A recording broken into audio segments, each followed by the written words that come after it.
once proud dollar that was once backed by gold, then backed by the full faith and credit of the world's greatest country, is now backed by used car loans and underwater mortgages. But those who trust in paper say, hey, look, for 50 years now we've had no convertibility and amazing improvements in productivity and wealth have occurred.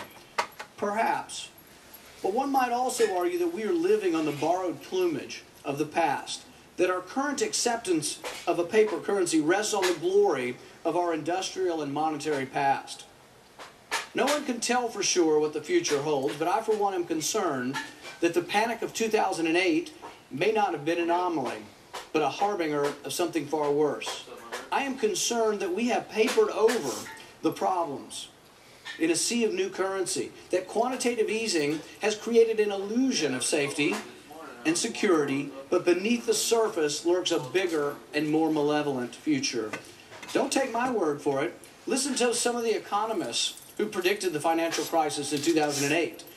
Economist Jim Grant recently said, from the United States to Europe and Asia, the world's central banks are flooding markets with liquidity and pushing deeper into unknown monetary policy territory, and I feel this journey will not end well. Or Nassim Taleb, author of The Black Swan, he writes, someone made a mistake lending and someone made a mistake borrowing. And it is a mistake to transform private problems into public debt. And we are facing an environment with a huge amount of debt. The next mistake is going to be to overprint, which is going to be the way out for them, which is why I fear hyperinflation. Or Yale University housing expert and recent Nobel Prize winner Robert Shiller. This financial crisis that we've been going through in the last 5 years has been one that seems to reveal the failure to understand price movement. Not shying away from his concerns that the Fed is simply inflating the housing bubble in America's largest cities, he argues housing prices are up 12% in the last year. This is a very rapid rise in prices, and I believe it is accelerated some by Fed policies. The housing market, it has its own momentum right now as people see it coming back. We're sort of in the beginnings of another housing bubble. Since we abandoned the sequester budget caps, any pretense of fiscal discipline is gone. Politicians can attempt to obfuscate the truth with promises of spending restraint in the outlying years, but everybody knows that the promise to cut in the out years is a pipe dream, and that all that really counts is the first 2 years of the Ryan Murray plan that will add over $60 billion in new spending. What really causes China concern is not the new spending that we're incurring, but that the total new debt added over the 10 years in the Ryan Murray plan will be $7 trillion in new debt. China's response to our fiscal lack of discipline was to downgrade our debt. Our $17 trillion debt is manageable only when the Fed is buying it and only with low interest rates. China's Dagang Global Credit Rating said in their statement on the downgrade, the deal means only an escape from a debt default for the time being, but hasn't changed the fact that the growth of government borrowing has largely outpaced overall economic growth and fiscal revenues. These are facts, and both sides, Republicans and Democrats, are ignoring the facts. China, when they downgraded us, said it, and you cannot escape this fact. The growth of government borrowing has largely outpaced overall economic growth and fiscal revenues. It was sad when the Chinese government can see major economic problems for us that Washington continues to ignore. At current interest rates, we pay about $237 billion in interest payments. If interest rates rise by 1%, interest spending will increase by $1.2 trillion. If interest rates return to the norms of the 1980s, the taxpayer will be on the hook for an additional $6.17 trillion. If interest rates go to 10%, Katie, bar the door. The panic will be upon us. Now, most conservatives would be aghast if we talked about price controls. Conservatives realize, as most economists now do, that price controls lead to a glut if the price is too high, and to bare shelves if the price is too low. The Soviet Union was brought low for that very reason. No one, no matter how wise, can determine the correct price of bread without a marketplace. Anytime a government tries to set prices, the consequences is disastrous. But many leaders who are quite aware of the destructive nature of price controls nevertheless advocate for allowing the Fed to set the price of money. For that is what interest rates are, simply the price of money. Like any other price, though, if the setting of interest rates, if you set them lower than the market rate of interest, it encourages more use of the money and more economic activity. But if the rates are kept below the market rate, you interrupt the feedback loop that informs producers that they are overproducing. The bubble expands until overproduction has reached such a point that the correction is a catastrophe. That's what happened with the housing bubble. We kept interest rates too low for too long, and the bubble grew and grew and grew, and we're still suffering from that. And what are we doing now? Exactly the same thing. Jim Rickards explains this phenomenon. Market participants and policymakers rely on market prices to make decisions about economic policy. What happens when the price signals upon which policymakers rely are themselves distorted by prior policy manipulation? First, you distort the price signal by market manipulation, but then you rely on that price to guide your policy going forward. This is the blind leading the blind, he says. Politicians have been complacent in letting the Fed manipulate interest rates for many reasons. Many politicians are reticent to get involved in monetary policy. They're worried of being blamed if the economy sours with monetary reforms. Many politicians believe that the economy is better off with the Fed than with the panics that occurred before the Fed. But perhaps the variations in the economy of late indicate just as much instability with the Fed as before the Fed. There's some truth to the fact that big debt and deficit financing, in all likelihood, require a central bank to pay the debt with inflated dollars. And there is some truth to this. John Malden and Jonathan Tepper's new book, Code Red, highlights this very point. In 2011, the Federal Reserve financed about 3/4 of the U.S. deficit. In 2012, it financed over half of it, and in 2013, the Fed will finance most of the deficit. We are on course to finance the entire U.S. debt in 2014. Now, for anyone imagining a day without a Fed, they would have to propose a government that would balance its budgets annually. Without fiscal restraint, you can't ever have monetary restraint. The opposite is where we are now.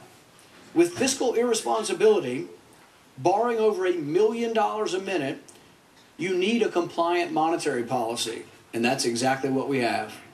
But there are consequences to massive debts and corresponding massive purchases of debt by the Fed.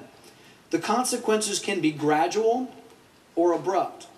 The gradual bankrupting of America is proceeding apace. We pay for it with new money created by the Fed. The result is a gradual loss of the purchasing power. Over the past 100 years, the dollar has lost 96% of its value. A nation can survive this gradual loss, we have, but some would argue that the people hurt most are those that are least able to absorb rising prices, the poor and the elderly on fixed incomes. The other possible outcome is an abrupt loss of confidence in the currency. The panic of 2008 approached mass fear that the system was unsound.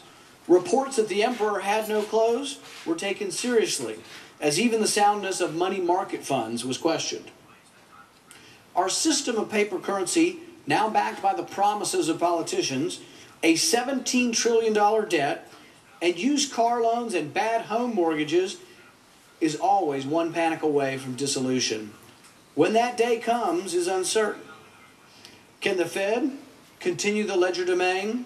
Can the Fed continue the illusion of wealth that comes with freshly inked money? Time will tell.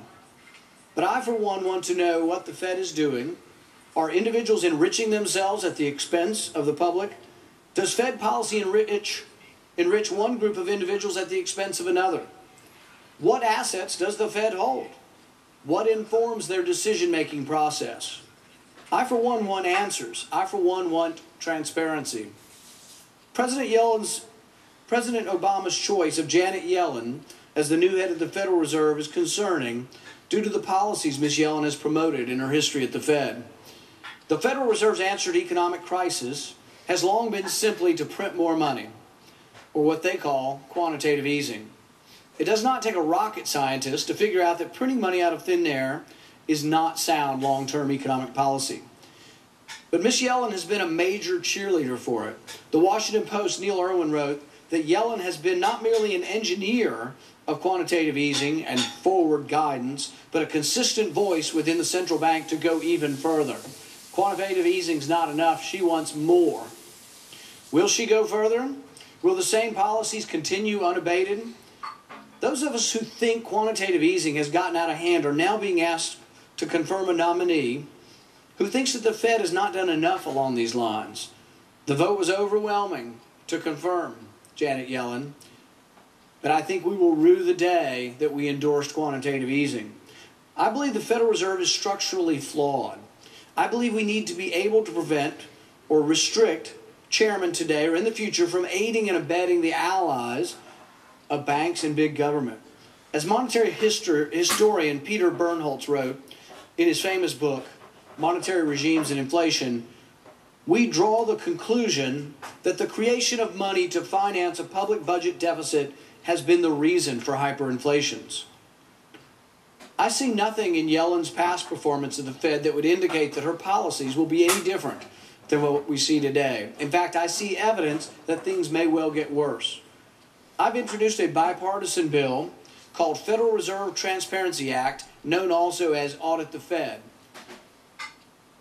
The purpose of my bill is to eliminate the current restrictions on GAO audits, along with mandating that the Federal Reserve, credit facilities, security purchases, and quantitative easing activities become subject to congressional oversight.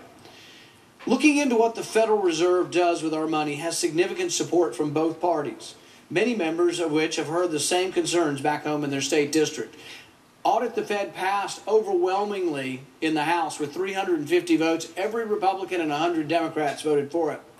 The Federal Reserve is one of the most secretive institutions in our history. For decades, the people in charge of the Fed, politicians and various experts, have insisted that such secrecy was integral to its independence and effectiveness. But the results of complete secrecy have been Fed policies that are questionable at the least. This idea that the Federal Reserve is at the root of some of our economic problems is brand new to many Americans, precisely because we're not allowed to know what this powerful institution does behind closed doors, despite the fact that it has a direct impact on our lives. I can see no reason why the American public should not be allowed to see behind the veil of secrecy at the Fed. I will continue to do what I can to part that veil. I will continue to fight for full and persistent audit of the Fed. Audit the Fed passed the House overwhelmingly, but we've been unable to get a vote in the Senate. I will continue to fight for that vote. Today, although I was delayed by the weather, I am here today to oppose Janet Yellen's nomination for two reasons. I believe that she will continue the gradual destruction of the dollar's value, and because I believe the time is now for a full audit of the Fed. Thank you, Mr. President, and I note the absence of a quorum. The clerk will call the roll.